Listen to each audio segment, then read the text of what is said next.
Welcome everyone to episode 45 of Thrashcast. My name is Ken, and tonight I am hosting, and along with me are my buds Billy and Jim. How you guys doing tonight? Oh, good. Oh, great. Awesome, awesome. So we're going back to Germany for tonight. We decided to go back and then talk about Destruction's sophomore release from 1986, Eternal Devastation. So don't forget, this is our second podcast for covering Destruction. If you go way back to episode 3, you can check out Cracked Brain. So if you go into our playlist, you can track that one down if you haven't heard it yet. So it's always a good time when we talk about Destruction and German thrash metal in general. So yeah, give us a go if you haven't heard it. We would appreciate that. What's that? Sorry. Nope. Perfect. Okay. So before we start, let's just bring up some of our housekeeping items. As usual, you can find us at our website at www.horrormetalsounds.com. You can also find us on YouTube, so you can catch us there. You can even just type in Thrashcast; it'll come up. We're regular in the search, so we're good there. You can also catch us on Rumble, and you can catch us on Spotify. So it's all good. We do appreciate all the love and support that we do get for the podcast. Our subscriptions are up, which is always good. We do appreciate it. So please don't forget to like and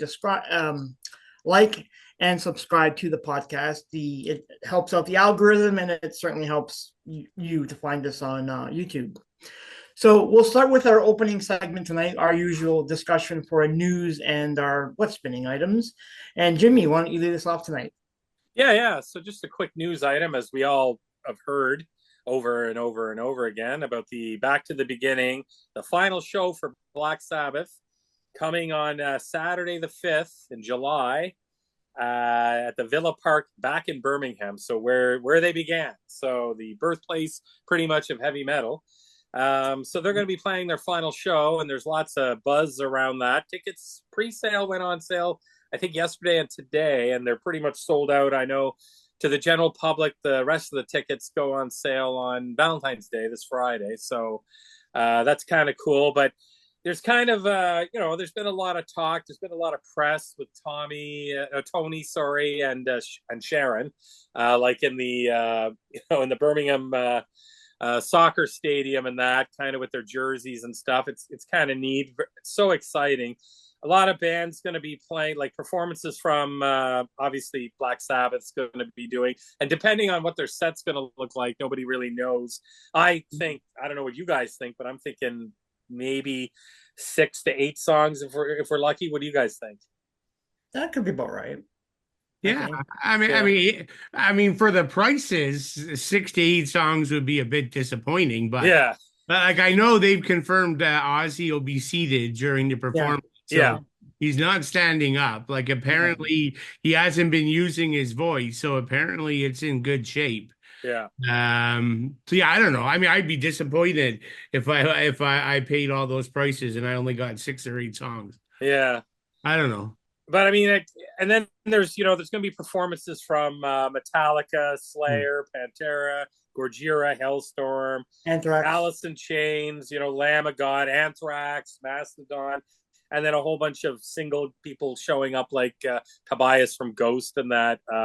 But Wolfgang Van Halen and that sort of thing. But what's really neat, I mean, I would assume the way I'm thinking it's gonna probably be is more of a tribute. So maybe I don't know if these bands will come on and do parts of the. I mean, we have no idea. So with Ozzy's failing health, and he's going to be seated, which is way better. I mean, we might be able to hear a few more tracks because he's going to be seated. And yes, I've read too that his voice apparently is in tip-top shape. So, and that's really all that matters. But anyways, it's going to be. This is like probably the biggest event in metal for the year. It's going to be the last show. I think it's the right time. Usually they do these sort of shows and more along the lines of, kind of going on and doing a tribute to the band when maybe they're not together or many of the members have passed or whatnot. So in my mind, this is probably the perfect time to do it. And I don't think they can, I would assume with the timing of it being in July, they've probably put a lot of time frame in there, getting ready and that sort of thing. So I would assume this is probably going to be a real kick-ass show. I think it's going to be awesome, and I think unless something grave happens, which we wouldn't want to happen, I think this will be a great show, and it's going to go for sure. So exciting. What I think is cool is the fact that they mend the fences with Bill Ward, and they're bringing him back, which is great because it's like you can't really have Sabbath without Bill Ward. Oh no.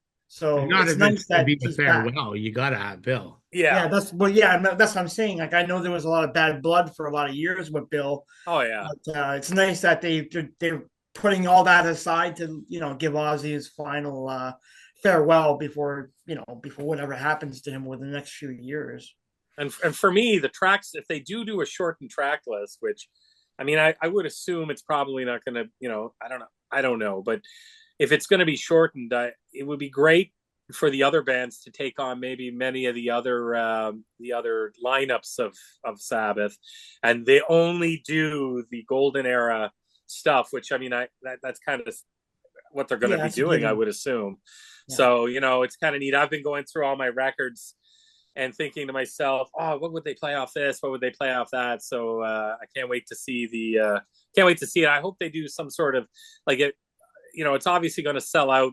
It could probably sell out 10 times over. I'm hoping they maybe do some sort of stream or something, which would be cool. Yeah, that'd be nice. I mean, that would make sense. That way everybody could see it. But I mean, I bet definitely it'll be a DVD and probably a live album to go with it, and then maybe something with all the bands. It's just gonna be really cool, and I think that's the way to do it. But yeah, that's my news item, and what I'm spinning. I've got a few things here. The first thing is I picked up the new Labyrinth album, which I actually asked you guys about because I wasn't really aware of this band. This is In the Vanishing Echoes of Goodbye. And this band kicks absolute ass. And like I'm starting to order some of their past stuff. I mean, they've got a pretty thick catalog, and I wasn't even aware of them till I heard a couple of tracks that I heard on my that on my Apple Music that got kind of, if you listen to this, you'll like this type thing, and really, really love it. The next one I picked up was the new Dax Riggs album, and this is amazing. 7 songs for spiders. I mean, I'm a huge Acid Bath fan, and they only really only had 2 albums and sort of a kind of a mix EP of some rare stuff and that, and both those albums were solid. So Dax Riggs is was the lead singer of Acid Bath. This is his 3rd solo album, but this one is super dark, a lot of bass in it, really down-tuned. I think it's amazing, and that right now is in my top 15 of 2025. I don't know if it'll stay there because there's a lot of great releases coming, but that album I've been spinning the hell out of. Another one that was released at the end of 2024 was the new Halloween Live at Budokan double CD, so double live album. There was their tour that they did, and I did a review on it for All Father magazine, and this is amazing. Some great stuff on here. Kai has a medley with like 6 songs in it, just kind of stuck together, which is pretty neat. And it's just the sound and the crowd sound. It's a great live album, and it just came in last week, so I was really excited to get that. And my last pickup would have been last Friday, the new Dream Theater, Parasonoma. I mean, it's just such an amazing album. This right now is my number 1 album of 2025. I would assume it'll probably stay in my top 15. I'm hoping for some heavy thrash to come out this year with some of my favorite bands, and so a lot of death metal will be probably coming out. So I'm hoping that I get some really good stuff. This is just such a huge prog metal fan, a huge Dream Theater fan. This right now, I probably put it in my top 5 of their albums, behind probably Images and Words, Metropolis 2, Awakes up there, and same with, God, I'm blanking, Turbulence, is there as well, but this is right up there. And, it's only, what is it? It's 8 songs, but it's 73 minutes long. So, they don't disappoint. And I got the the singles on here were really, really good. So you had Night Terrors, A Broken Man, and then the third one was Midnight Messiah. But I tell you, my two favorite songs on it, number 7, Bend the Clock. What a beautiful, amazing song. I suggest people to check that out. And the last one, the Shadow Man Incident, which my wife had to explain to me who the shadow people were, because apparently it's a whole thing that, I guess in this they're talking about sleep disorders. The whole album is themed to sleep disorders. So that's one where you don't know if the apparition is real or if it's in the dream. But my wife heard some of the lyrics on it, and she was like, explain to me, because she's right into all kinds of everything from conspiracy theories to witchcrafty stuff and all this kind of stuff. And so she kind of explained it to me. She also explained to me the whole story behind Children of Bodom, the whole court cases behind that with these proposed killers and the victims that happened. So I just thought it was a cool name. So well, I think it's creepy pasta kind of thing. The gentleman. Yeah, it's like a creepy pasta story. Yeah, kind of almost like the shadow people, in photos, and whether you dream them and the apparitions come true, or like something like even kind of more, I guess, more campy would be the Slender Man sort of, like, you take a picture in the woods and there's this tall dude. I don't know. That creeps me out. If I saw that, I would move. I look out in my backwoods and I see a Slender Man or a clown holding a knife. I'm out of here. Sorry. No Anyways, I digress. That's what I got, guys. You know what you missed, though, Jim, on your number 1 list? What? Sacrifice is going to be on your list. Oh, yes. Oh, yeah. I got to have the album. But yeah, Sacrifice will be in my top 50. It's going to be on your list. I guarantee you it'll be on your list. Fantastic. And that's one of my favorite thrash bands. So I can't wait for that. Yeah, you'll like it. It'll be on your list. I haven't heard the whole thing. I've only heard the singles. What's that? I've only heard the singles. So yeah. But when you hear the whole album, it'll blow you away. Nice. Okay, Billy, the floor is over to you. What do you have this week? So for you want me to do a quick rundown of 70K? Yeah, go for it, dude. What? Yeah. Yeah, so I just recently got off the 70K tons of metal. So that was cruise number, I'm going to guess 14, I think. Wow. Don't quote me on that. Not for me, but like the total number of times. They did it. I think that's about right. So they basically hold a heavy metal festival. Picture a European style festival right in a cruise ship. So they basically rent a cruise ship. This one took place from January 30th to February 3rd. And they basically take the top deck and they build like a giant, like European size outdoor stage right on top of the pool deck, which is pretty amazing to see. Then they convert the theater into a concert hall, which is pretty easy to do. And then there's an ice rink for like skating shows. They convert that to a place to do shows.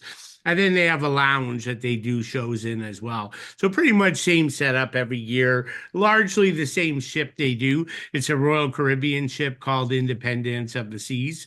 Sometimes they alternate, I guess, depending on availability. So 60 bands. Wow. So that's pretty cool. I mean, you're essentially 4 days of shows. So 60 bands, but the other thing is every band plays twice. So you got 120 shows. I only got through like 51 maybe. And there were many nights I was up till 4 a.m.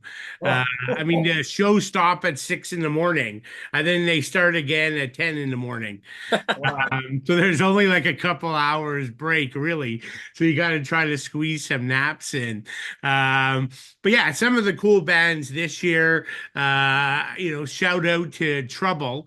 I've always been a huge Trouble fan, and sadly Eric Wagner passed away, so no one's going to replace Eric, but they actually had Kyle Thomas, who was the vocalist for Ex Hoarder, believe it or not, has now been doing all the Trouble shows, and he uses a totally different voice, so it's actually pretty cool. So they did like a greatest hit show, and then played the Skull album in full, beginning to end. Oh, good album. Yeah, Oh yeah. yeah, that was awesome to see that. That was great. Another unique band for me was they were on my top 10 list 2023 called Zenith Passage. So that was great to see them live. Never got to see them. Basically technical death metal. So it was really cool to see that live. Like they still had all the brutality of the death metal, but all the technicality that I love from technical metal. So that was really cool. And then one more shout out, a small band from Germany, a band called Warfield. So that's Warfield. They have an album that came out a couple years ago, but they're just getting ready to do a new album that's going to come out in April. But yeah, these guys are like, you can tell right away their influences were like early Sodom, Creators, some Destruction. They mix in some Bay Area thrash, but everyone on the ship was talking about these guys. Just old school thrash. Like I can't recommend checking those guys out enough. Oh, Probably the busiest show on both occasions was Emperor. So if you Yeah. like black metal, they played some classic albums in full. So I think that was pretty popular. oh, I'm not the biggest black metal fan, so I checked it out though. It's still okay. an occasion. I watched both shows. Some other great shows were like Candlemass. I mean, those guys Yeah. have just aged like fine wine. I mean, Yeah. yeah, like playing that Doom style, like it's great. Like I watched Flotsam and Jetsam twice, Cool. Candlemass twice. I went to check out Dirk Schneider twice just to hear Cool. all the old Accept songs. So that Mm. was kind of cool. Tankard was Ah, great. Tankard. Suffocation. I got to meet the Tankard members Oh, and they signed some stuff. So that was really cool. Like the amount of times I was eating, a cool thing about 70K is there's no like VIP area for bands. right. Fans live with the fans. They eat with the fans. They like. I remember I was watching the Italian power metal band, or is it Italian or Finnish? Sonata Arctica, and Oh, I yeah. turned around Finish. to leave. Yeah. Yeah. And Eric AK is standing right behind me watching that. Like it just Nice. you have all these cool like like seeing of band members and like somebody took a picture and like the singer of Emperor like Isan, I'm not sure how to pronounce his name, but like he was there getting coffee and pizza and like restaurants and people are taking pictures with them. So it's just a pretty cool it's just a very unique experience you'll never get anywhere else. Um, Also, Canada was a pretty good Canadian showing. We Okay. had Lotharo, Yeah. Lutharo. Unleash the Archers. We had Yeah. Striker from Edmonton, I think, and Montreal's Beyond Creation. Cool. That was pretty cool. Power metal was well represented. Like Okay. I'm a big fan of the band Stradivarius. Hmm. They were there. I mentioned Sonata Arctica, but there was Delane and Seven Kingdoms, Oh, and yeah. a Symphony X was awesome too. Oh, wow. I went to go see them twice. Cool. So yeah, just a great experience. Again, I highly recommend it. If there's going to be a negative about this festival, it's a little pricier because they're not going to sell 100,000 tickets. The show Right. will only hold like 3,500 guests, and you Mm. are getting 60 bands, and many of them are quite large. So it's a little bit pricier. And then the other thing is the organizers are notorious for announcing the bands late. So those of us who've gone many times, we don't get too fussed because they always put on a killer show. So I'm not worried about it. But I mean, this year, I would say a week before the cruise started, they still had to announce 28 of the 60 bands. So that would worry a couple people, I think, but they pulled it all off. So, yeah, all went well. So, yeah, great festival. You can check them out online. Lots of clips that people post, and yeah, again, just a really unique experience. Cool. Wicked.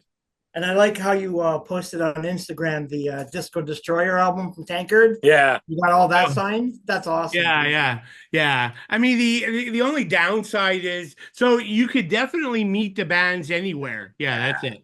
But like I would always bump into Garrett in the buffet. Yeah. Okay. Like he obviously enjoys eating. So I every time I walked in, I would see him there eating. I said hello to him, but I don't want to get people like bug them to sign stuff while they're Sure. having dinner or coffee. Yeah. So I never like bug them when they're doing that.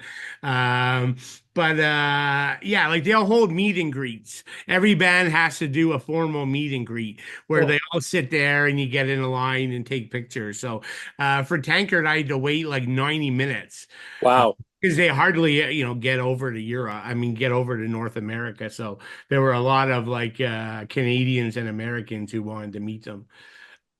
So yeah, that was pretty cool. And yeah, I guess the only thing I'd mention is the cruise leaves out of Miami. So you got to get yourself out to Miami first, and then off in Miami, and then everyone flies back. But they also do like all these amazing like pre-parties. So there's Okay. like a hotel on Miami, right in the heart of South Beach, called the Clevelander, and they'll do like metal shows before the ship sails. They do drink nights and play heavy metal music, and they hold a giant beach party the day before the cruise leaves.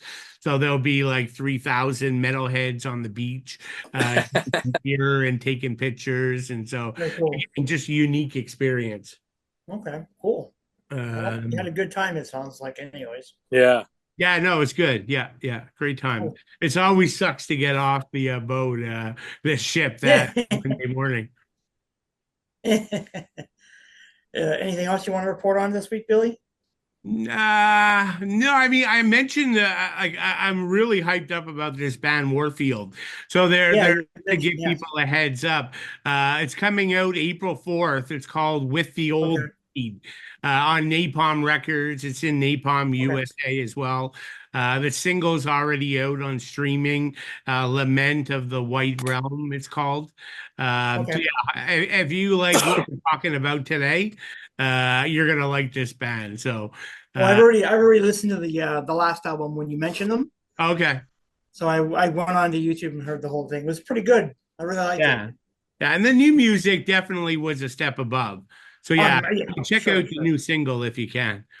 Cool. And then the Cool. last thing was a tour announcement. I don't know if you guys saw it, but I think it's being referred to as Shred Fest.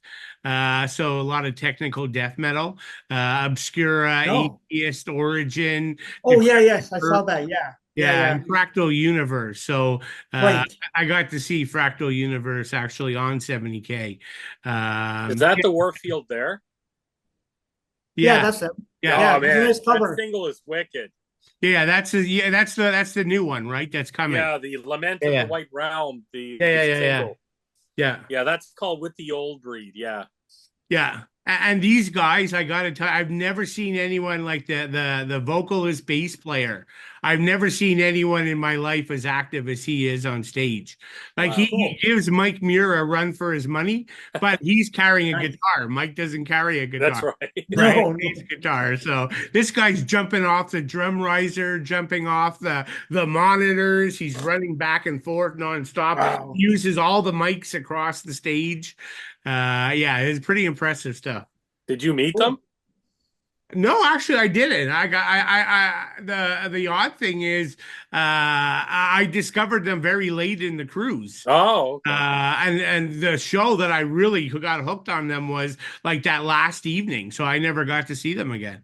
Oh shit. Yeah. Oh well. Oh well. You know, Oh, by the album album that art comes is out. phenomenal. So Yes. Yeah, I love that cover. It's so great. yeah. Yeah. And it's a fairly big label, right? Napalm for a small. Yeah. Yeah, I mean, Napalm's. Yeah. yeah. So they obviously liked what they heard. Cool. All right. All right. So I have some news items and tidbits. We'll start with the first one. Destruction apparently have announced that they are doing a new documentary to be released in German theaters in this coming March. It's called The Art of Destruction. There's a trailer. You can look the trailer up on YouTube. Was like, I think I saw it last week.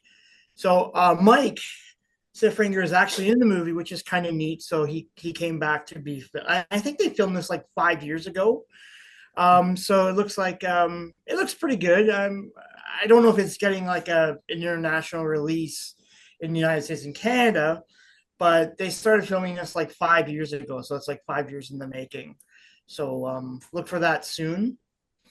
And I also heard or just recently read some thoughts from Chuck Billy. He was mentioning that he was interviewed by Wall of Sound, and he said that the new album is going to be a throwback to stuff like Legacy and the New Order. Good. Yeah, that's what he said. He also said the songs are fast and heavy. And he mentioned that right now they are currently mixing the album and attentively have a summer or early, I guess, late spring, early summer release. And a single should be coming out soon. So I thought, wow, that was actually some pretty cool news. So I'm excited about that. We'll see how it goes. He didn't give it a definite date with the album itself, but it sounds like it's almost ready to go. Cool. Yeah, pretty excited. I want that. That should end up in my top 15 as well. The funny thing is, he was there was a post that I guess Zetro did it. It was Zetro and it was Chuck Billy, and like it sounds like they were still writing lyrics. Apparently, Zetro has written some songs for this album. Yeah, nice. Apparently, and I don't know if that's what pissed off Gary. I don't know. Like he's going on, Holt was going on about all kinds of crazy shit, and it's like, okay, dude, there's two sides to every story. Maybe it might be true, but you were making a good point earlier today, Billy. You were saying that, wow, the guy basically dumped his band to play in Slayer, so that it does take away people from earning a living, especially with these guys. So I don't know. But Zetro wrote a couple of the lyrics on the Last Testament album. Yes, he did. Yeah. Yes. He apparently has for a few before that as well. Yeah. So, I mean, it's cool that they like to work with him. I think that's kind of neat that they still like to work with him and stuff. Yeah. But Gary shouldn't get upset at that because he's been doing it forever. Oh, yeah. No. Yeah. I don't know what's eating Gary. I mean, I don't know. It's kind of he said, she said kind of thing, right? Like, I'm saying this, you're saying that. I mean, the thing about Zetro, at least he's keeping quiet. He's not coming out and like slamming the band or Gary. He's keeping it pretty amicable for now until maybe he does something down the road. I don't know, like on his podcast, maybe. Yeah, he doesn't even do his podcast anymore. No. Which sucks. I always enjoyed it. Yeah, I was listening to the podcast too, but I'm not sure what's going on in his world. But yeah, it sucks. But what can you do? And then the last item, of course, was just announced yesterday, and that's the big industrial metal show coming up in May. So Ministry is coming back to town. They're bringing with them Die Krupps, which I do like, and they're also bringing My Life with the Thrill Kill Cult. So it should be a pretty decent show with 3 different kind of style industrial bands. So I'm looking forward to that. That's in May at History, so we'll see how that goes. Tickets are actually cheaper. I'd like to see Ministry. Yeah. I mean, if this is the end, which I mean, everyone would like to go check out that show. Tickets are about $80, which that's too pretty bad. cheap. Yeah, I was actually expecting it to be more, but we'll see. That's pretty exciting. I'm looking forward to that show. I know Billy was like, no, I ain't doing that. Forget that. The worst part is it's all that. I mean, I'm not an industrial metal guy, and I'm still all upset that like almost the whole like headlining section of Wacken this year is all industrial metal, right? Ministry and like everything that what was the other band that you liked, Ken? That first album, we did a podcast on it. Not Prong. No, Machine Head. Yeah, like Machine Head are there, Nail Bomb are there. Yeah, I like Nail Bomb. Then you got to throw on like all the new metal is up there in the head. Like I think Korn and Limp Bizkit. Oh, I hate Korn. Like it's just like for me, it's turning into a nightmare lineup. And Guns N' Roses, they spent all the money, so that's their one main like headliner. I love GNR. Yeah, but I don't want to go all the way to Germany to see them. They play here all the time. Yeah, Oh, and the you've already core. probably seen him before anyway, so Oh, yeah, many times. there's Yeah, nothing special about that. Like, yeah, really, at the end of the day. Yeah, yeah, I've That's seen kind of Guns N' Roses unfortunate. 4 times in Halifax yeah. That's what I mean. Yeah, in Yeah, their pride. yeah, same here. I've seen them in Toronto many times when they were like really good, when they Oh were yeah. an actual band. But yeah, that's kind of shitty if you're going to walk in and and I don't know, what can you I do? saw Guns N' Roses open for Iron Maiden for Seventh Son tour. Yeah, I saw that too. I didn't even know who Guns N' Roses, like they had the album had just come out, Appetite, Yeah. and I remember seeing them, and the way they introduced the concert was from the gutters of Hollywood, Guns and fucking Roses, and I remember just going, "Who are these guys?" And it was wicked. Oh man, it was the best. It was so good. And then of course Iron Maiden doing Seventh Son was one of my all-time favorite concerts. So Yeah, that was a really good show. I saw that show too. yeah. In Toronto, when they came, they played Exhibition Stadium, which is no longer there now. It's long gone.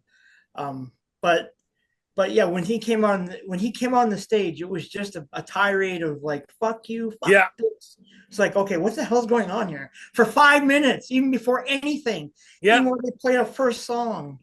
But They did yeah, I Knocking remember on that. Heaven's Door, and he stopped the show to get into I think it was a fake, like he was picking a fight with somebody in the audience in Halifax. I was like, this band is wouldn't be amazing. surprised. Yeah, I remember that show.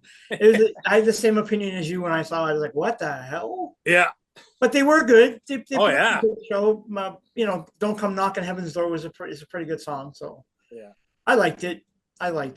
And then you're following up with Maiden with their last great like stage Oh, show. I love that album. Yeah, me too. I would love it. Did you see that show, Billy?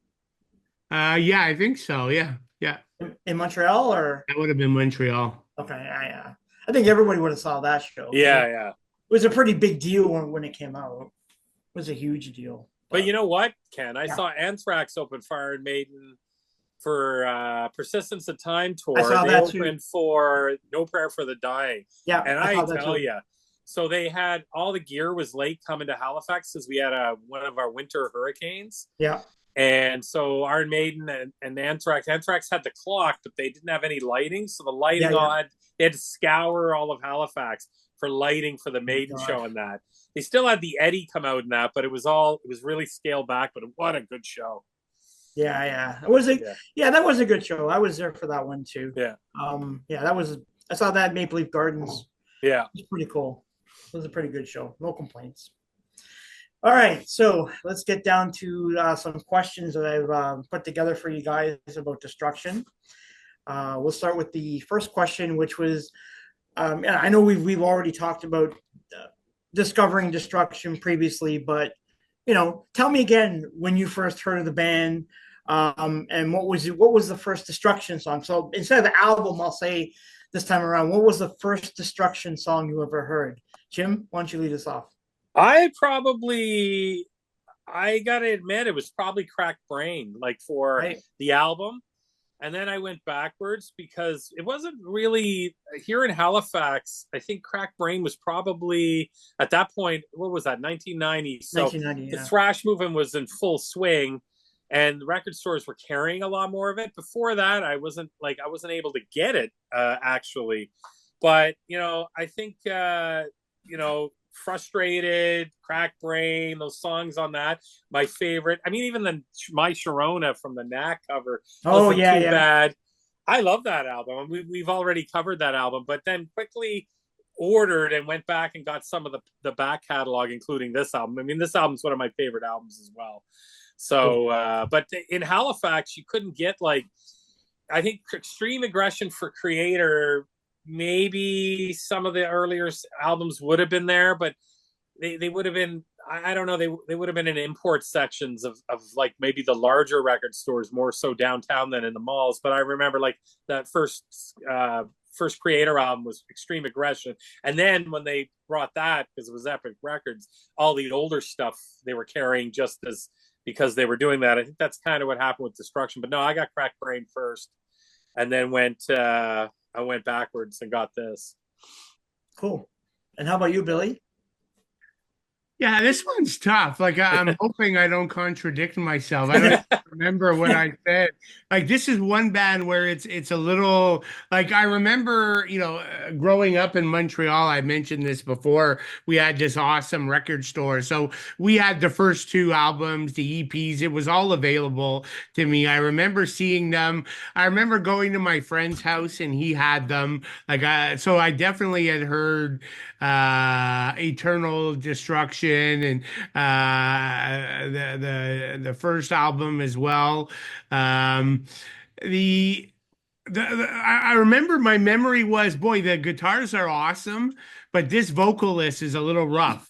Uh, so I kind of left it a bit, and then like as I go back and look at my collection, I still have this album. So I know these were I do know what my first album was, and it wasn't a studio album. It was Right. actually like in 1989. It was Live Without Sense. Oh, It's the first yeah. official album I owned, which of course covered like in my opinion, the three best songs on Eternal Devastation were on Live Without Sense. So That's right. so that's where it sat with me. It grew on me. I got into the vocals, and I always like Smear better live than I do on studio. So that's to this day it's the case.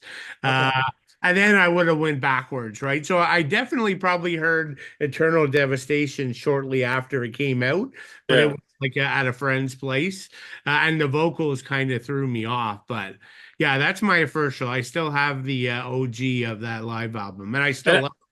Yeah, I had a buddy who'd go down to Florida and bring back a lot of death metal and stuff back then because it was more. He would go down on vacation, and I think he brought back. I think it would have been a Mad Butcher was an EP. And yes, he brought that back, and I mean the cover. We were like, "What the hell is this?" And I have it right here. Yeah, it was pretty. Yeah, there you go. That's exactly one of my favorite covers. Yep. I have the reissue where they reissued both Mad Butcher and Eternal Devastation. Oh, okay, and then I remember seeing Eternal Devastation. I love that cover artwork. That's some of my favorite. I actually like that cover artwork better than I like the Cracked Brain cover artwork. Right. That's cool. Yeah, like it. Yeah, that's cool. It's just so cool, and it kind of reminds you of like. I don't know. It kind of reminded me of the Cliff Amal from the VHS cover artwork. Kind of, it looks like it's kind of hand drawn, but really well, super done. I love it. Cool. Just the band pictures that are on the cover. Yeah, I we'll get to the cover later, but I like this cover because it's like. Really, it's like a band photo, but done in an illustrated style. Yeah. Wait, I kind of like that. Like, look at the contrast to when we were talking Creator with that god awful cover where it's just four guys on the cover. I mean, it's okay, but I mean, like you can see how more creative they were with this kind of a cover back on this one. But I like it. I guess in fairness, I mean, that's one creator, right? Like if you go to Endless Pain and Pleasure to Kill, I'll take those two covers. Oh yeah. Anything ever did. Yeah. No, I would agree with you, dude. No any arguments for me. Creator wins it hands down. I always thought they had great covers. Destruction, their covers are all right, but you're right. Yeah, Creator hands down. There's no doubt. Pleasure to Kill, what a cover. Yeah. But you're right. Extreme Aggression was a bit boring, but yeah.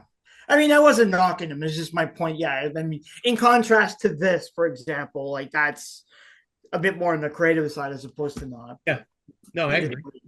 It is what it is, right? So yeah, I when I first heard Destruction, it would be Eternal Devastation. And it wasn't I was like, I'm dating myself, but back in high school, grade 10, chemistry class, me and my buddy, I mean, I was really Metallica and Anthrax at that point in time, but we had two Burnout guys in the back, this guy Scott and this guy Adam. And the thing is, they were both metalheads. And Scott brings in the vinyl copy to the first album, and he's like Infernal Overkill, and he's like Metallica are a bunch of pussies. This is the music you gotta be listening to. And he holds up this vinyl. I'm like, what's he talking about? I'd never heard them until that point. And then I was like, okay, if he's saying that, I'm gonna go out and buy this album. And I did. So Eternal Devastation was the first one I've heard, and I also do like Mad Butcher quite a bit. I think I just love that song. That song it just Yeah. sticks in my head. I know the album art's good, but I love that song. It's so great. But yeah, you can't go wrong with the earlier stuff when you think about it. Yeah, but even the last artwork on Diabolical is fantastic. Yeah, I like that cover too. Yeah. They don't have bad covers. I mean, No. like, all those bands, Creator, Tankard, like they're all really good or in tune with the idea of like coming up with really good band images. I mean, obviously the whole thing is you're trying to sell T-shirts and stuff like that. Yeah, so yeah. It makes sense. I always like Destruction's release from Agony too. Their artwork. Yes. It's Yeah, that's a good. great, a really gory, weird kind of monster cover. Yeah, I love that cover too. Yeah. And you know what? The music really, I think that cover works really well for the music because the music is so progressive. It works. I love that album. That's probably my favorite. Yeah. Really? Yeah, I think that's a lot of people's favorite. Good album. Yeah, I like that album too. That's another really good album. Okay, so we'll go on here to the second question. And I just wanted to, I know we've talked about Creator before, and I just wanted to get your opinion. Who do you think has the most ferocity in terms of the style of thrash? Do you think it's Creator? Do you think it's Destruction? You guys got opinions on that? We'll start with you, Billy. I don't think I can answer. I think they both have they're equal, right? Okay. They both kind of started with more of a proto black metal kind of start, right? So they both kind of started the same. They both kind of got more into aggressive thrash. And if anything, I always think of Destruction, the guitar playing, more technical. So in a way, for me, that kind of, if I'm really enjoying the guitar playing and it's more technical, it doesn't always sound more ferocious. So yeah, like, and then they both had experimental periods. They both had excellent comeback thrash albums. They both introduced some melody in the later years. Like, I don't know, I kind of find them the same. They kind of followed very kind of similar patterns. So I don't know. It's hard for me to say one more than the other. I think maybe the big difference might be, and you probably would agree with this, is that Creators toured more, like in North America more than Destruction has. Yeah, and even just like I've seen both these bands at Wacken a few times. Yeah. Creator plays the main stage every time. Destruction plays a small junior stage, and it's never full. Wow. So right in their hometown, you can't even compare the fan base for Creator is many times over Destruction. Wow.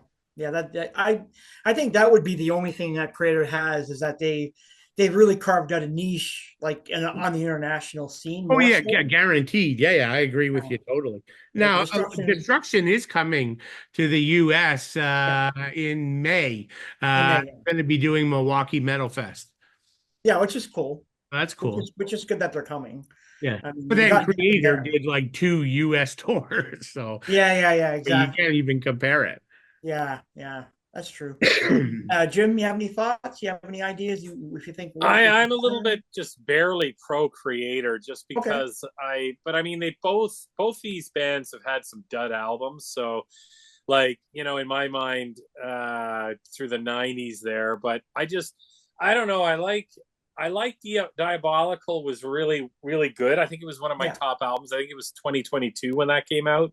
That's right. And the cover of City Baby on it is phenomenal. I mean, they do a really good punk cover.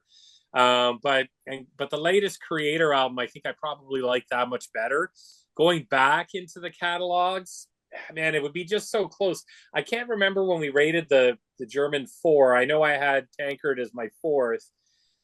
I know I had Creators first, and I can't remember where I put Destruction was either 2nd or 3rd, but I think it's probably, they're both very, very similar, and it would only be inches that I would have picked Creator ahead of, because I think they're both massive bands, and I love the new Destruction stuff coming out. I mean, the first, I think there's 3 singles, and I love it. And I know the second single, it looks like it's parts of the documentary because it shows them a lot live, and then with the fans and walking down the street and stuff. And I really, oh man, I am looking forward to that album big time. Yeah. I think it's going to be such a good album. If it's if the rest of it is even, if the 3 singles are just singles and the rest of the album is just as good, it's going to create a total package for me. I hope so. Yeah. Oh yeah, I'm excited. I got it on pre-order. I've had it on pre-order since like September. Awesome. Yeah, when we did that ranking back then, I had Destruction first and Creator second. Yeah, I've always been a huge Destruction fan. I think Billy, didn't you have Sodom? Was your number? Yeah, I was a bit of a loner. I had Sodom, Creator, Destruction, and Tanker. Yeah, and Jim took Creator. So yeah, we all took like one of the bands, basically. Yeah. I think was low. Tankard was 4 in all of ours. Yeah. I figured it would, but poor Tankard. Poor Tankard. I'm like Billy on this one. I'm sort of right in the middle. I like them both. I think they're both ferocious bands. I just going back to the other point about the touring. I just think that Creator tours more, so obviously I think they have a maybe a larger foothold on people's memories. I don't know. It's hard to say, but and I stand corrected. There's 4 singles off the new album already released. Yeah, 4. Yeah, that's right. The cover of Fast as a Shark is on there. But I mean, I got to be honest. That song "Destruction," where that "We Are Destruction." Oh man, I think it was shot in South America. It looked like to me. It was fucking great thrash, man. I just can't wait. I think I misunderstood that second question, though. I thought it was because I agree with you, Ken. Like, there's absolutely no if it's who's the more popular. I mean, hands down, and more successful. It's Creator. Yeah. I thought the question was who's more like vicious or well, more. Well, that was my point, but I guess. I guess that doesn't necessarily align with popularity. No, it doesn't. No, that's true. But I guess I was just looking at it from the perspective, maybe Creator might pull ahead just because they are more popular. But in terms of ferocity, I think both bands are equal. Yeah, I agree. Oh yeah. I do agree with you, Billy, that the guitars are a lot more on Destruction. They're a lot more progressive. Really. I'd give Destruction. Then if it's on Veracity, I would give Destruction the number 1 spot for me, because Creators, I like going on the last albums too, not necessarily their full catalog, because I mean everybody was vicious back in the 80s and early 90s, but their last album, Creator got a lot of pushback from their fans because they kind of tweaked their sound a little bit. You know, they had a female guest singer on that I can't even remember the song with the chainsaws on the bungee cord. Still really there's good veracity on it, but I think the last Destruction album was much more vicious. Yeah, I could see that. All right, so I guess we'll just say it's a tie. We'll just call it a tie. They're both really, really good ferocious bands. Just different approaches to thrash, but still, I guess the result is the same in the end.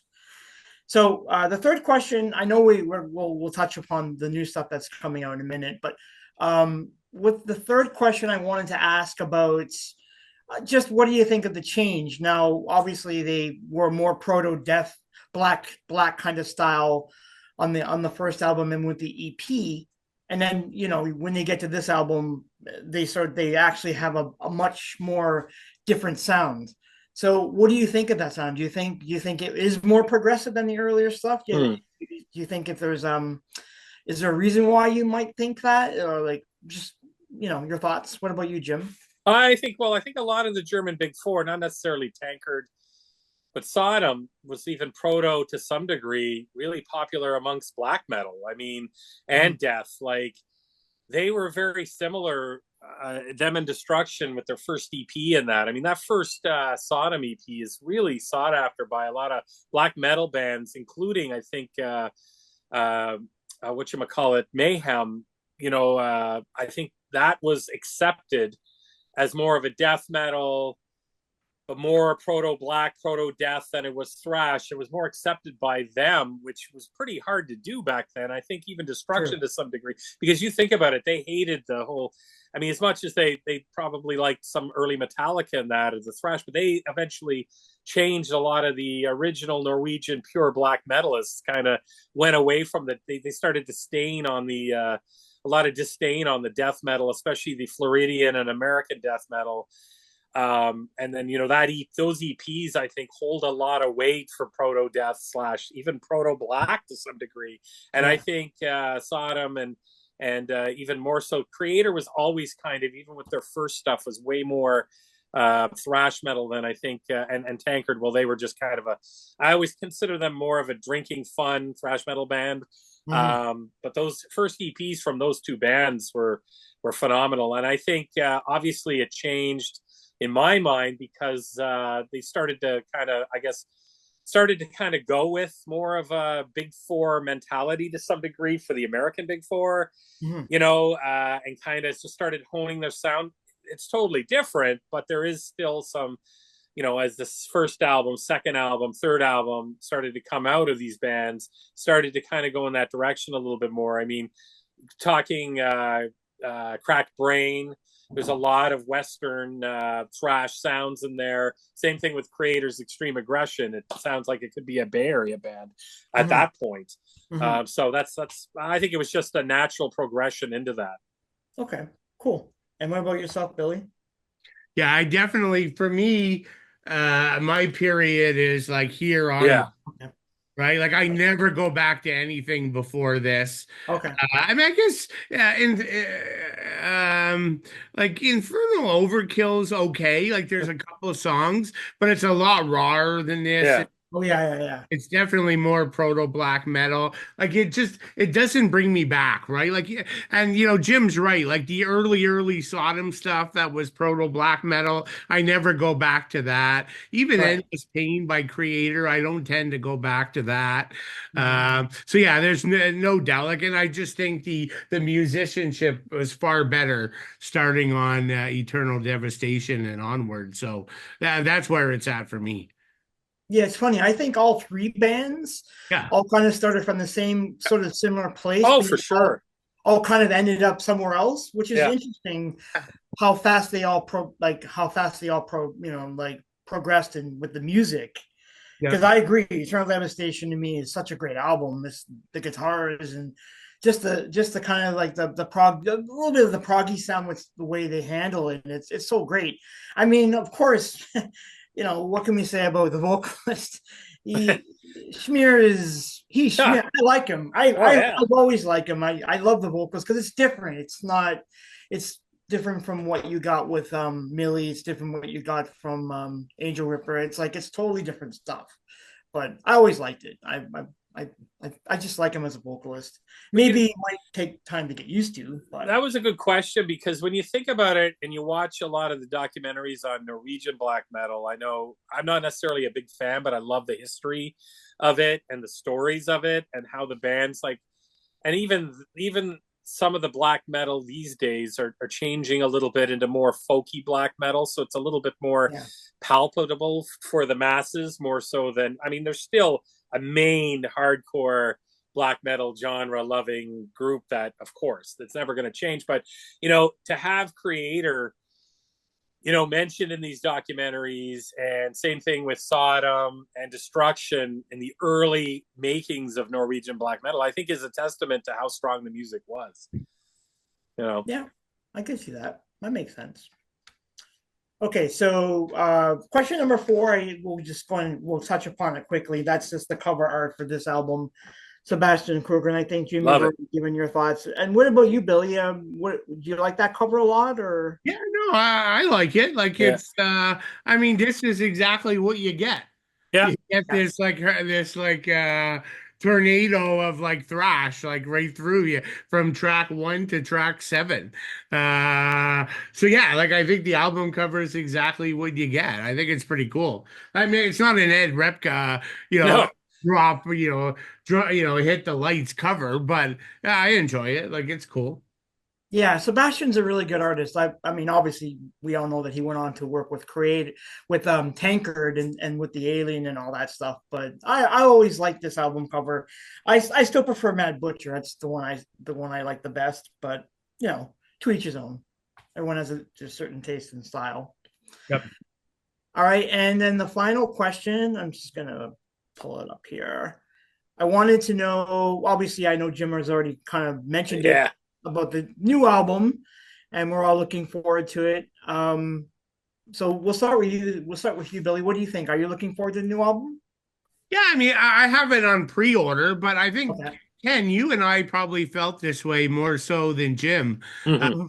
when we were doing the last Destruction show, we kind of I think we both mentioned the last couple albums were starting to sound a little bit Yeah, repetitive. a little, yeah, yeah. And for me, especially the last two, I mean, half the songs were amazing and half were not great. Or yeah, So like so you know, just like Jim, I pre-ordered it. It's Destruction. I'm gonna buy it.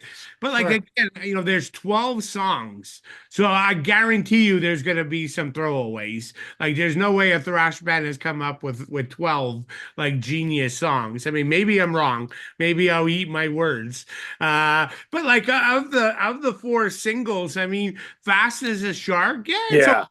but like Yeah, the keep it cover. an accept song, right? Give me a Destruction song. I don't give them any credit for that. Yeah, Uh, yeah, I agree with Jim. Like Destruction's a pretty good track. You know, the amazing lead work in that back half of that Oh song yeah. is spectacular. Angst, I completely hate. Like, you know, Oh, you don't like that one? Yeah, yeah. it's like mid-range, it's a little groove metal, just nothing like it did nothing for me, right? Like, and then the No Kings, No Masters was Yeah, that yeah, one I really liked yeah, yeah. Me too. on there. So that was really cool. I thought that was the most heavy and aggressive of all the singles so far. So yeah, I don't know. Like they're gonna get my money. I'm gonna support them. But like based on my experience of the last couple, I'm not expecting a consistent album from beginning to end. Yeah, you're probably right about that. I mean, from what I've heard of it, I like it too. It's coming out on March 7th, so that should be pretty cool. It's like one day before my birthday, so Nice. I'll be getting it as well. Who isn't? I mean, we're all like fans of Destruction, so we'll all be getting it. Oh, and Jim, sorry, I didn't want to miss you here. You have any final thoughts or anything you want to Oh, add? see, I We've already thought been talking about it. I picked Diabolical as one of my top ones in 2022. And I mean, Under the Spell, Repent Your Sins. There's 13 songs on this, and I absolutely think one of if we ever do, we should do a top 10 cover tracks. Like I think we did do that maybe. But anyways, City Baby, Attacked by Rats. Oh my God, from GB, I think it was from GBH. So like Yeah, the punk band GBH, they just absolutely killed that. And I saw them do it live on YouTube, like on some of their shows, and they just kill it. I thought that album, Diabolical, was awesome. And then this album here, I love all four singles, and I think it's great. I think picking an accept track is what I want. I'm glad they didn't do Balls to the Walls or something metal hard. I think Fast as a Shark's a wicked song. And you know, they're giving some homage to their hometown. Probably, they're probably all massive Accept fans, so I think that's pretty cool. true. You know, I think it's just pretty neat. I liked this Destruction song is like a total party song off the new album. I think for Thrash to come out like this is what their 42nd year or something, and over 40 years. 43rd year or something. I mean, my God, like these guys are just putting on. I mean, the show looks like it's full of energy. Billy, you've seen them, so like you know, just mind blowing how. And I mean, there's only 12 songs on this. One of them's a cover, so there's really only 11. 11, I'm yeah. hoping for more hits than misses, and but so far I really like the 3 original tracks that they've released, and I think Fast as the Shark is good. For me, it's not a. It doesn't really. For me, it's not a throwaway track, but it's also. I mean, it is a cover. I'm glad they picked that one, but I like Billy said, I would much rather 13, or sorry, 12 original tracks, but I'm gonna take it, and I think it's great. The album art looks good. I mean, Yeah. I can't wait. Can't wait. Yeah, I'm looking forward to it, but I'm sort of on Billy's side of the equation, where it's like, yeah, they're kind of okay, but they haven't really been the same since Mike left the band. I don't True. know. Like Schmear is okay. He's a bassist, he's a vocalist, but I don't know. Mike was always the major component to the band with his guitars.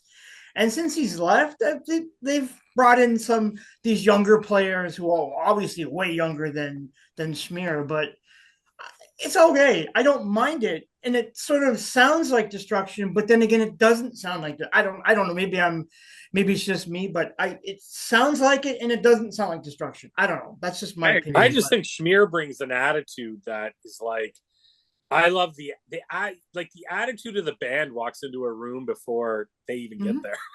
You know what I mean? Yeah. Like, I love that. It's so cool. And yeah, no, you're right. You're right. Yeah.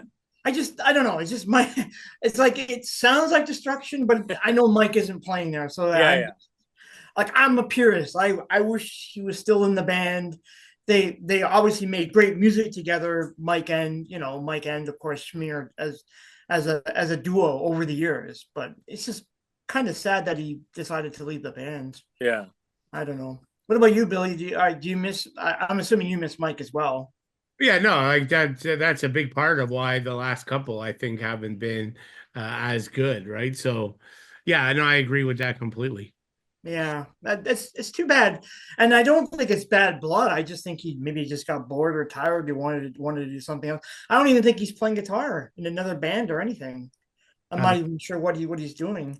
I mean, it's cool he came back for the documentary. At least he's a part of that, but maybe he'll shed some light on why he left Destruction or what he's doing now. I guess we'll find out. Who knows?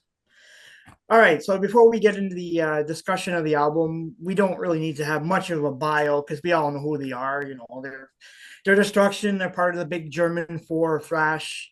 This is their second album. It was released on July 12th, 1986 on Steamhammer Records. You have Marcel Schmear, you've got Mike Sifringer and Tommy Sandman, the classic lineup on this album. It picks up where they left off with Infernal Overkill, but you're starting to get a much more composed and album with this with this start of this album here. Do you guys agree with that? That this is pretty much the start? This is really the start of Destruction. Yeah, that's what I was saying, right? That's where I start with the band.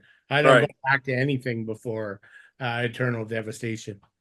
Okay, yeah, I have the same opinion because I don't really listen to Infernal Overkill all that often. It's okay, but I would rarely ever go back to that album for me as well. And this album is like 35 minutes. It's short, but it's compact. It's vicious. I like the fact that there's no thrills. They just go for it and they do their business. And that's what I like about Destruction as a band. So we'll start with the first song, which is Curse of the Gods. And we'll start with you this time, Billy. What do you think? Yeah. So for me, this is the probably the best song on the album, I think. And this is probably my favorite Destruction song. So it's safe to say I like it. I mean, it's still a staple of the live show. I love when they play this thing. It's just really cool. It opens with, I mean, Mike's guitar playing for me is the heart of like all these songs. Smear is like raw and he's rough but it's cool and I like it. But like there's no doubt like this is all Mike's guitar playing that really propels these songs for me. But and so I do Curse the Gods is one that I tend to go to the live album that I mentioned earlier. Where I kind of know that version so well. I mean, I know this version also, but I do like the the nice melodic guitar opening, and it's kind of cool because they do that on this and they do it on the last song. They have that classical kind of intro, so that's a good way to start and end. The song finally picks up just past the 1 minute mark. I mean, and then we get like into like really thrashy. One thing I want to say about the album is why sometimes I go to the live album. Is the production's not my. This is amazing songs. I love this album, but the production is rough. Like it's very. And that sort of like bugs me a bit, like when I go back and play it now. But again, I mean, it's a complaint. Like it's back with 86. Yeah, Uh, 86, yeah, but yeah. yeah, I mean, the band obviously, weren't spending $1 million on production. So No, no. yeah, no. So yeah. I mean, this is a case where I like Smear's chorus. Like, Mm, I like the way he's obviously in the super high range, but then mm. the gods part of it, he goes into like that one other higher level range Yeah, where yeah, yeah, yeah, like yeah. curse the gods. Like it's Mhm. like, yeah, I really like that. It's cool. And again, it's the riff work, it's the lead work on this thing is just like a complete masterpiece. But then, to give Smear as a bass player and Tommy as a drummer, I mean, the rhythm on these tracks, right? They're just constant momentum to the songs that sort of give Mike the opportunity to just like shred over it. Like, yeah, so I'm a big fan of this track. I think it's the best one on the album and one of the best songs they ever did. Well, no argument from me, dude. I totally agree with you there. What do Yeah. you think, Jim? Yeah, this is one of my favorites on the Okay. album too. I mean, that ominous guitar picking intro is so cool. It's a Yes. bit of a darker sound that kind of fades out, and then the bass leads into like the wicked chug, and then it kind of takes off at the 1 minute mark, as Billy was saying. I really like it. But I kind of like. I mean, I'm going to be honest. I'm more of a purist for. I love really good produced albums this Okay. day and age. But I got to be honest with you. I like going back to these old albums. Like I like some of the old Motorhead, Misfit albums, which were poorly produced. What else? Venom's old albums, which were really shitty produced too, and even some of the older Metallica. I liked. I like kind of the rough older recordings. It brings me back to when I first heard it, and I think you know, I like it. I mean, do I like the remasters and stuff they do of all this stuff? Yeah, absolutely. I mean, I like that as well. But I think there's something to be said for the old sound to it for production wise. So for me, that doesn't bother me. But no, this is classic Destruction, and I mean, it's a killer song. I like this one's one of my favorites. Number 4 is as well. But no, this is a kill. And what a way to start off the album too. Start on probably almost the highest of highs. Yeah, I would agree. Yeah. I mean, like the whole point of the song is that they're attacking religious fanaticism. So they're condemning the whole idea of blind faith, which is, again, it's a staple for a lot of these Yeah. pop thrash bands. But I kind of like that. But I bring that up because in my mind, and Billy mentioned this when he sings the chorus, and it's like curses of the gods. Oh yeah. It's great because it's just he. I think they know what they're trying to say about religion and stuff. So I just think it's kind of funny how he really emphasizes that. But you know what? You guys make a good point. Billy makes a good point too. I liked his voice because his voice on this album, well, this is 86, is really clear. And in this song, the highs are highs. So it's right. Actually, I like it compared to like we were talking about the older EPs and that, where it's a little bit more more blackish than it is clearer for the clear vote. I mean, I love the vocals on this song.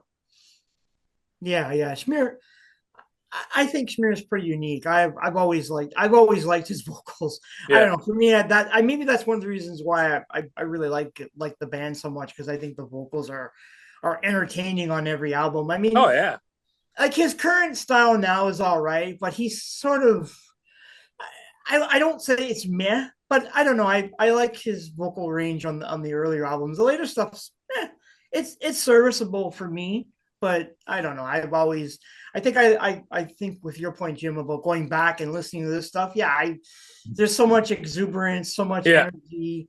The wall of sound is incredible. Like you get the chugging and then that huge wall of sound, and it's Destruction because they're very unique. And then Billy makes a really good point about Mike on the guitars. He's all over this thing. Oh yeah. He's relentless, but that's what makes them such a unique band. But all right, so we'll stick with you on this one, Jim, with the song number 2, and that's Confound Games. What do you think?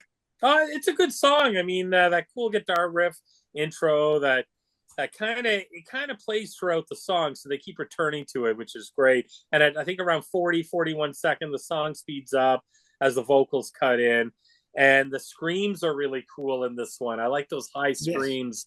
Yes. It's a great track. I think it's a good number 2 track. These are fairly, like, there's what is the album, 35 minutes? 35 minutes, yeah. Yeah. So I mean, it's getting down to business quick, and this song is definitely evidence of that. I think it's a great song. I don't think there is any bad songs on this, but this would be in the back half of my album probably, if I was to like rate all the songs. But no, it's a good solid thrash song. Cool. And Billy, what's your thoughts? Yeah, I mean, I'm kind of with Jim there, but like I'd say it's a good song, but it's my least favorite on the album. Okay. I rank it dead last. Like I don't think it's as dynamic. I think it has like fewer like songwriting twists and turns, and maybe it's a shorter song, right? The one before it and the one after it is like 6 minutes and more. This is 4.5. But yeah, I mean, for me, the best part is, oh my God, that lead at like 2:30.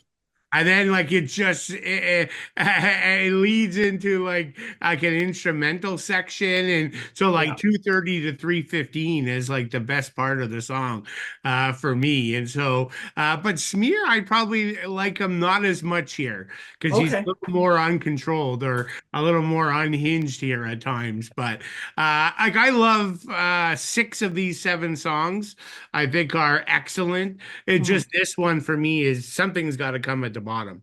Yeah, it's funny. I have the exact same timestamp as you, from 2:30 to 3:15. That's the part of the song that I like the best. It really stands out.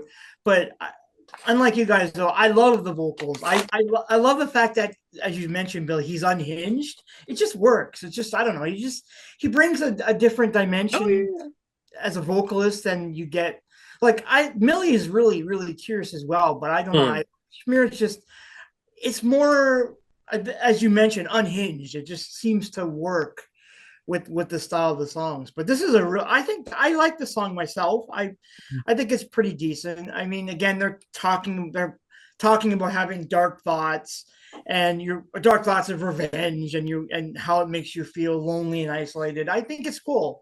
I just like how the song sort of works off of the first song. But I mean, it may not be one of my favorites either, but you can't go wrong with it as a song. No. It's still pretty good.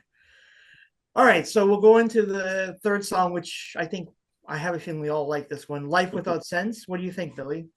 Yeah, no, I like this one, and it's another one I actually I like to hear live, and this is the second of the 3 from this album that were on Live Without Sense, which of course this being the the same name, but no, it's a great song. I like it. Kind of opens with kind of that cool ascending guitar riff, but this one for me, it also kind of, I don't know. I always get like a Celtic Frost or an early like Slayer, Captor of Sin vibe to the pacing a little bit, but I don't know. But it's still 100% Destruction. So, and this has one of the coolest like riff like tempo changes at 2:15. I mean, Mike just shifts gears, and like I love it. And then speaking of Mike, right, like just out of nowhere at 4:20. I know you guys probably have this highlighted too. I do. Really unique guitar lead section. Yeah. And he plays the thing, it runs out for until like 5:30. Like he got like a minute and like 10 seconds. And again, that's something I think these songs being 5, 6, 6.5 minutes, they really give Mike a chance to open up and shred and do these musical sections that I really appreciate. Whereas you don't see that like with Creator, like on those earlier Creator around this time, they weren't doing that. So Mike really made them different. So yeah, I'm a big fan of this one. Yeah, I agree. I mean, this one is like, they don't have boring songs. Like I find that with Destruction, everything is purposeful. There's a reason for why it's there. You of course, you get those buzzsaw guitars at the start. and it's incredible. It just goes, and then they insulate that with that whole massive wall of sound, and that's what I think makes them stand apart for me because of that. It's just when you hear it, you know it. And I love his scream, that shriek he has at 156. Yeah. Oh, I thought that was great. It's like, whoa, it's fantastic. And again, the whole point of the song is about people struggling with physical disabilities and ailments. And so they're, in the lyrics, they're discussing the whole emotional challenges of dealing with that on a daily basis. So I kind of like that. It's not about murder and serial killers like you would get in Creator. So it works for me on this song as well. What do you think, Jim? You guys pretty much said it all. It's a great song. I think I love the scream as well, but I think it's got the high pitched vocals kind of give me a little bit of an Overkill vibe in this song. Yeah. Just not Destruction, because Destruction does not sound like Overkill, but some, like on this song here, I get a little bit of the vocalization that sounds a little bit Overkillish. But yeah, it's a great track. I mean, you guys hit it all. I had 217 and 420. I had the timestamps right around the same. Amazing song. I mean, there's nothing I can say that you guys have already said. Yeah, it's a great song. I like. Obviously, it's one of the songs in the live staples. Yeah, so it makes sense that they would put that song in there. All right, so we'll move to track number 4, and that is "United by Hatred." Jim, we'll stick with you on this one. Yeah, this is another favorite on the album. This and even 5, I'd have to say, are just so cool. This song, I mean, it has that sort of cool classical kind of fast pitch guitar intro that leads into a wicked riff. It's a melodic song, and I think it's got a great chug. I think around 113 the vocals kind of cut in, and it's got really good melody to it and it doesn't really super thrashy speed up until 145. Again, there's some super fast guitars in this, and the scream in it is awesome. At 441, you've got that cool guitar intro, but then it's kind of goes to an outro as well. So I really like, and the solo in this, I think this is one of the best guitar solos on the album. I think it's a great track. This and the next one, number 5, not to get ahead of us, but that's another classic one as well. But this is one of my favorites on the album. Okay, it's funny. I had the same thing as you. Like, it has a very classical sounding guitar. Yeah. You can pick it up right away with this. Song. For me though, I think I still like Mike as the vocalist. I sorry, Schmear as the vocalist. I like I like that there's a couple. They seem like timed, placed shrieks. Yeah, he's got here, and it works. It's not overly like excessive to the point where you're like, oh, shut the fuck up kind of thing. Because some of these thrash singers, like the screeching goes on. It's like, okay, I got the point. Let's just hear you sing the song. But I think I just like how he approaches the songs. So for me, it works. And what about you, Billy? Yeah, no, I think it's one of the more underrated songs. Probably. Okay, good point. Cool. I don't tend to hear people mention this one too much, but yeah, I mean, I agree with everything you guys said. Again, like half my highlights are all Mike. So again, it's the same thing, right? Like Mike's playing, but like maybe I'll just call out, like, this is one where I think the drum works above average. Like this is one where there's actually like lots of cool like drum fills and stuff that's going on, more so than some of the others. So I think this is a great track, and I guess it's kind of interesting, right? Because this was the drummer Tommy. This was his last album, right? Right. He left. Didn't continue here. Like there's a YouTube channel that I always like to follow.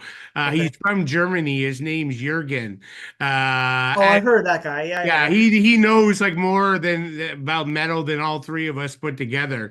And he's also toured with Creator. He's toured with Destruction. He's been in all kinds of German thrash bands. So I remember him like mentioning that the drummer, the reason why he left after this was because he became a policeman.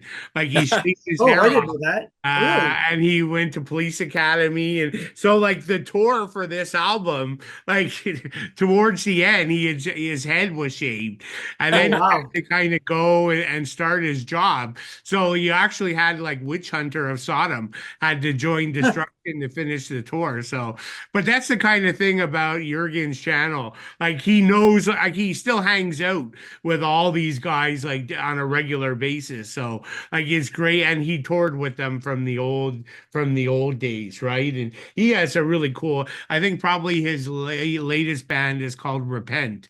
So Oh, yeah, yeah, I know those guys. Yeah, yeah, I know he's a those guys. cool. Yeah. But yeah, he's maybe a bit older than us or our age, but yeah, he has an amazing channel. So anyone who likes to watch us would definitely enjoy his channel as well. But that interesting little fact always stuck with me from watching his channel. Okay. Cool. I didn't know that. I Yeah, didn't no, know that Tommy Sandman went to become a cop, which is kind of yeah, interesting. Oh, yeah. wow. Interesting. All right. So yeah, this again, we pretty much all hit all the main points on the song. Track number 5 is Eternal Ban. Another banger of a song. Jim, what do you think? Oh yeah, this is another great track. I mean, strong track on the album for me. That killer guitar intro at 110, the chug, it kind of slows and then kicks in. And then I like it how throughout the song the slower chug goes out and then keeps coming back. So Yeah. it's kind of neat. And there's a really gnarly scream at the end. I mean, this is kind of I think it's an exciting track. This one, I think they play live, Billy. Yeah, Often. this one quite a bit too. Yeah, Okay. yeah. So The I can third see that's that. on the live album too. Yeah. Yeah, this is just such an energetic track that it's got a good punch through. I like it. I love it. One of my favorites on the album. Cool. And Billy? Yeah, no, I agree. I like it. It's one of maybe the shortest actually. Yeah. Think Yeah, about it's not a real Uh, long song. but it still squeezes in two excellent solos, right? Like a 125 and 235. And there's some of the coolest solos on the album. So I also find this one probably the most easy to absorb. Like it's probably the catchiest. It's a little bit more like straightforward, slightly less complex. But yeah, it's a great track. I love it. It's good stuff. Yeah, I think like the guitar flourishes here are yeah, like you said, they're straight ahead. There's a lot of chugging tempo, but with a little touch or a little dash of classical guitar thrown in to I guess to accentuate the point. But you're right, the two solos that Mike squeezes in work really well. So it's compact and it still gets to the point. I think it's great, and I love the whole Schmier adds that shriek at the end of the song, and he just puts the cherry on top of that, and it's like wow, holy, that's what I like about Schmier. He's a very interesting vocalist. What's the attitude? Yeah, well, that's the other thing, Jim. You mentioned it, attitude. Like he definitely has an attitude for sure. There's no question about that. Yeah. All right, track number 6, we'll go to upcoming Devastation. And Billy, what's your thoughts on this song? Yeah, so this being the instrumental, Yes. so yeah, like I mean, I enjoy it, right? Like I've talked about Mike with every song, so this is kind of his show. I mean, I guess if I was going to, I mean, it stays vicious from beginning to end, right? Like so, it's a very much like a thrash solo. Yeah. It's not like a Alex Skolnick instrumental, right? But Mike could play those classical guitars too. Oh So yeah. my only complaint is I would have liked a bit more variety in the solo. I still like it because it shreds. But yeah, I would have probably liked Mike to show a bit more of his not, it's slightly less traditional thrash. Yeah. And throw in a bit more craziness into the song. Unfortunately, we don't quite get it, but yeah, it's still good. Yeah, it's like a steady thrasher. Like Yeah.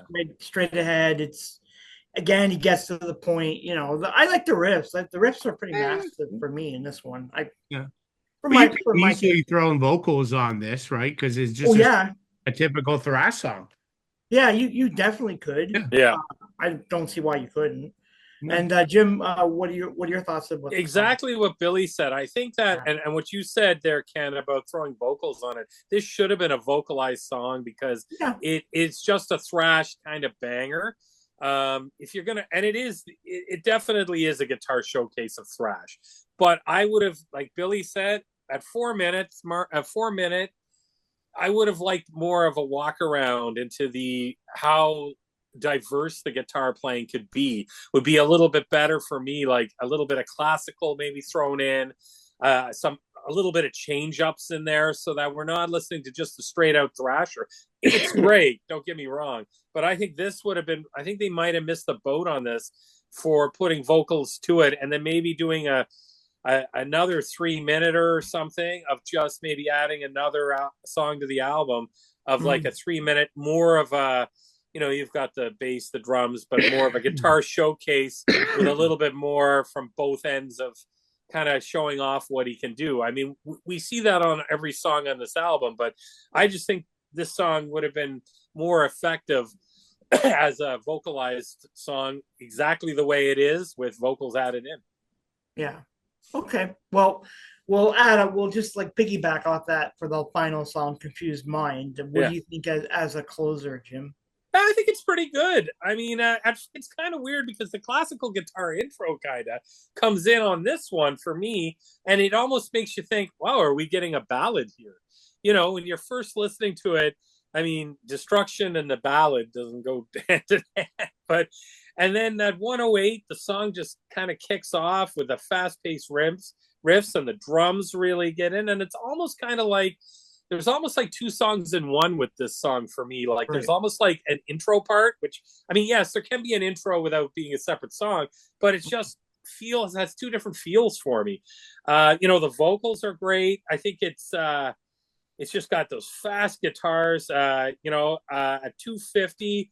That guitar chug is amazing. I think the 332 it is, where that wicked fast solo. It's just so fast.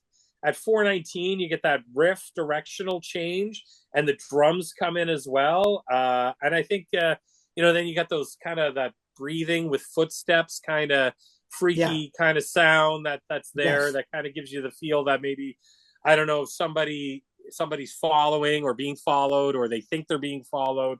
It's really cool. I think it's a great closer. I think it's a great song. Actually, I'll just add on to that point, though. What's happening is that the woman's being attacked by a serial killer. Oh, even better. The whole song is about having like inner turmoil and struggling with your dark desires. So I guess it leads up to that whole point where you hear this like the breathing, the walking, and then the girl like screams, so she's being attacked. Yeah, then you hear the evil laugh after. Yeah, right. Yes, that's the point, Billy. Yeah, the evil laugh. So like I always knew something like not good is happening. That's the thing. You got it. I think with me, with Dream Theater coming out this week, I start thinking about this song as like, is it reality or is it in some sort of dream? Now I'm putting everything in the form of a dream with this. Like every song I listen to is like, hey, is this real or is it part of a dream? I don't know. I got to get out of that. That's why I think I started listening to all my Suffocation CDs while I was. So I kind of went from Dream Theater this weekend. I was like, oh man, I gotta cleanse my palate a little bit here. Jump right back into Suffocation. Listen to the 3 first discs. Oh man! And what do you think, Billy? Yeah, I like it a lot, actually. Okay. And I mean, Jim literally nailed like every single point I had. I think it's a great closing track. I like the classical. I thought Jim was gonna say, well, if they had the classical guitar here, we should have had it in the instrumental. Yeah. But no, like I think it works because it kind of opens. The first track opens with like a guitar solo, so I always liked its placing.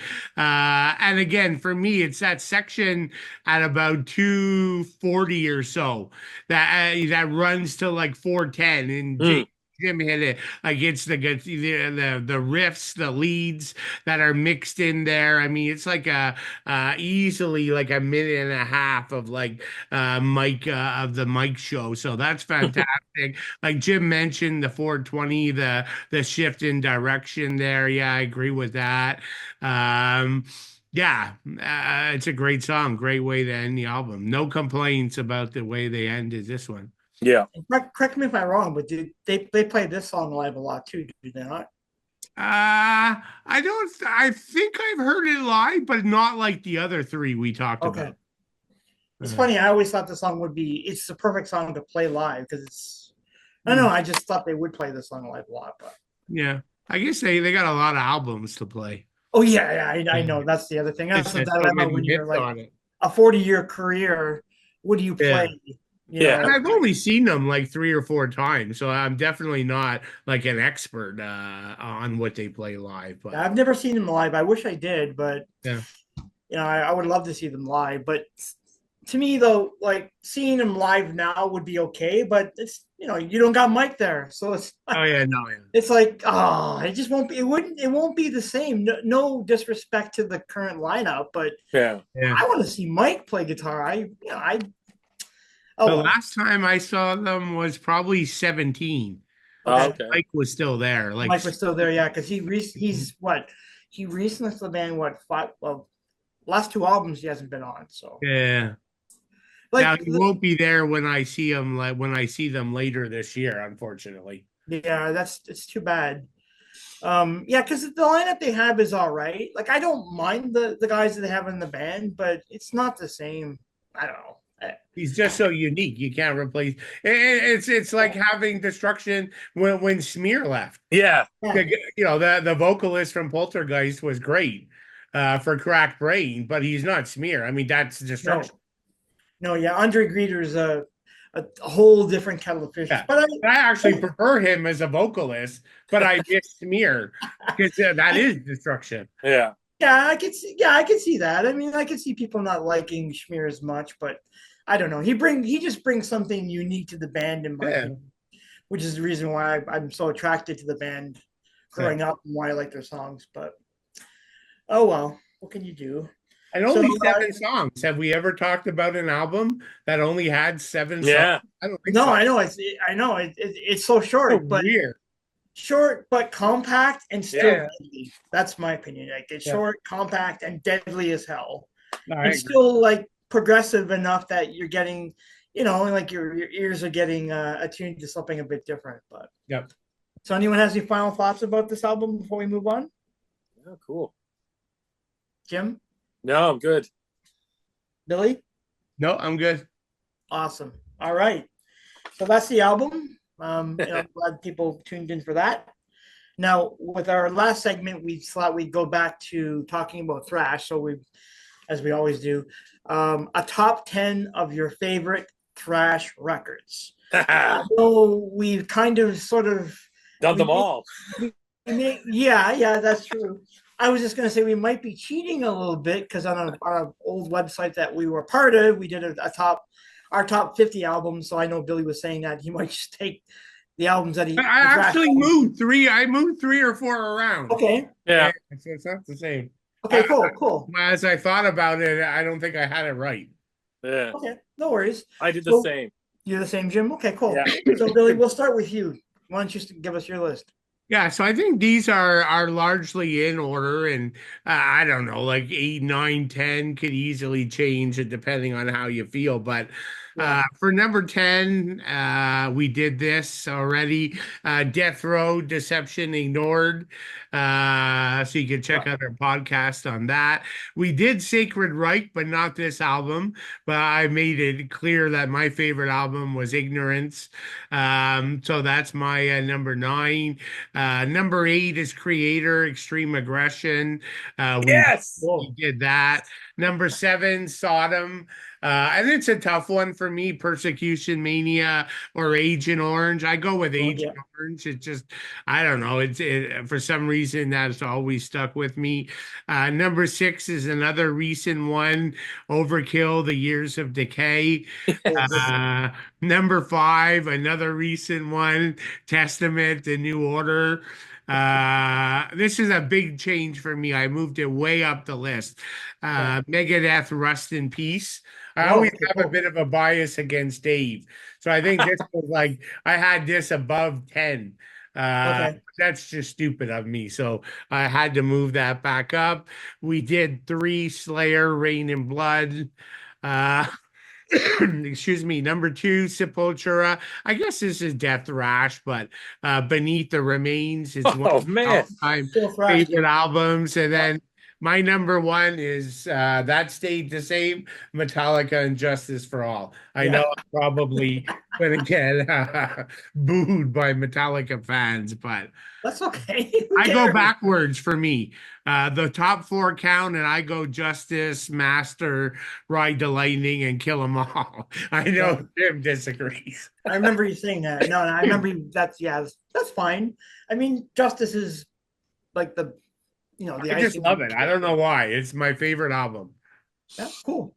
Okay, not bad. We have some. Well, we have some bands, but I just picked different albums. But I, would be like that for everybody.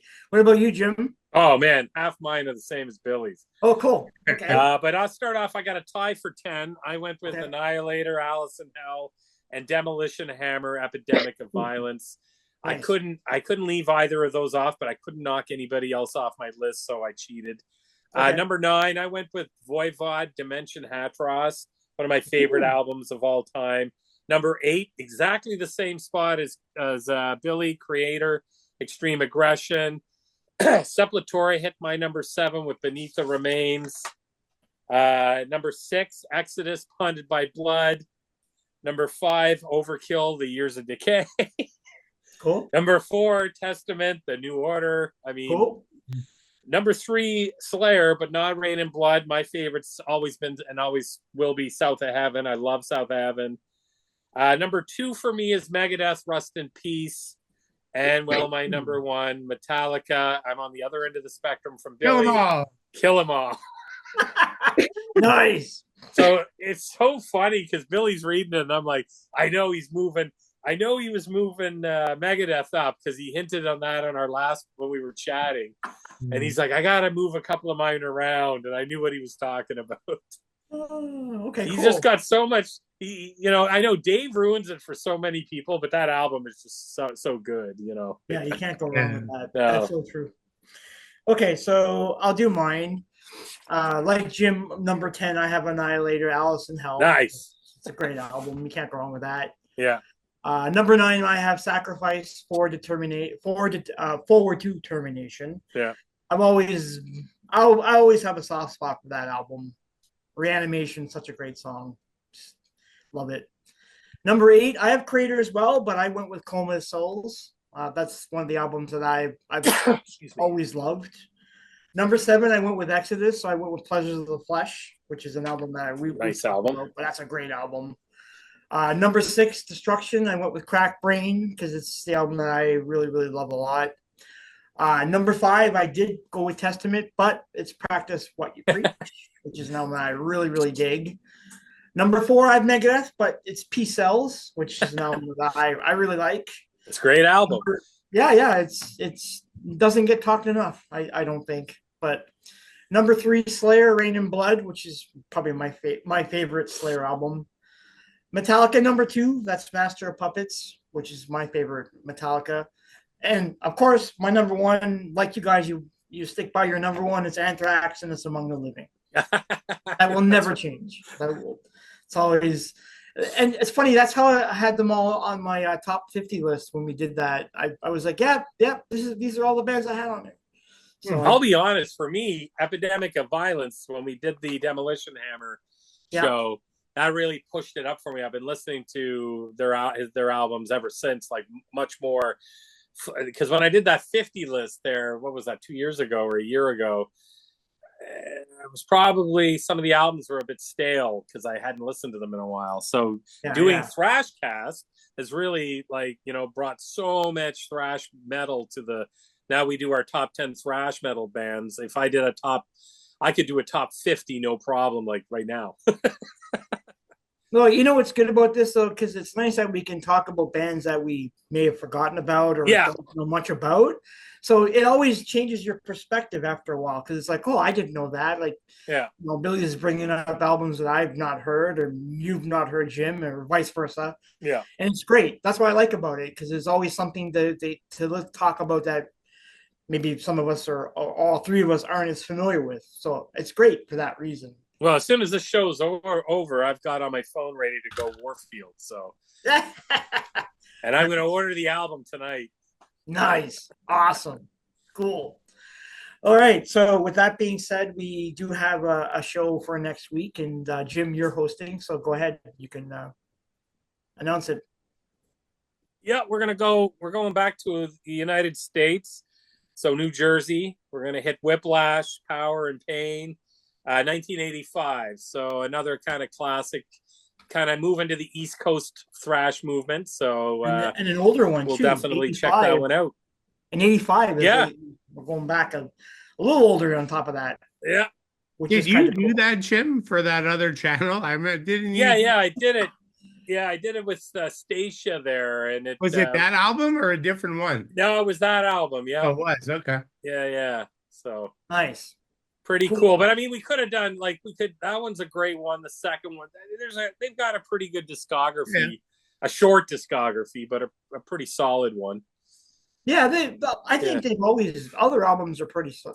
Yeah. Like I can't ever recall having a bad album in the bunch. No. They are a pretty good band for a threesome. Like, yeah, pretty solid. I got to be honest. I haven't. It's good that we're doing it because I haven't listened to it in ages. Oh yeah. Well, I haven't either. So it will be nice to go back and get reacquainted with the album again. I can't even remember it, to be honest. It's been easily probably 10 years since I've played Wicked. It. Yeah. And the second album was 87, Ticket to Mayhem. I had that. That's a good album. Yeah, I love that album. Yeah. And what was the third? The third was, what was it? Insult to Injury. That's the one with album. The guy in the wheelchair with the cast. He's got the cast on his leg. The cast on his foot. Yeah. That's a good album too. Yeah. But Unborn Again's a good one. I think it was. Born Again's great. Yeah. I love the cover to that album. Yeah. That's the other thing about that band. They always have really good album cover art. Yeah. You can't go wrong with Whiplash. No, it's cool. All right, so I guess we'll wrap up since we're done with the album discussion and we've announced next week's show. So yeah, tune in next week. This show will be posted this Friday. We do apologize for taking a week off, but we're back at it and it'll be posted on Friday. And then we're back to our regular weekly Friday postings. So, awesome. All right, guys, thanks for hopping on and doing this with me. I'm glad we had a chance to talk about Destruction. And we'll see you all next time. Cool. Good night. Good night.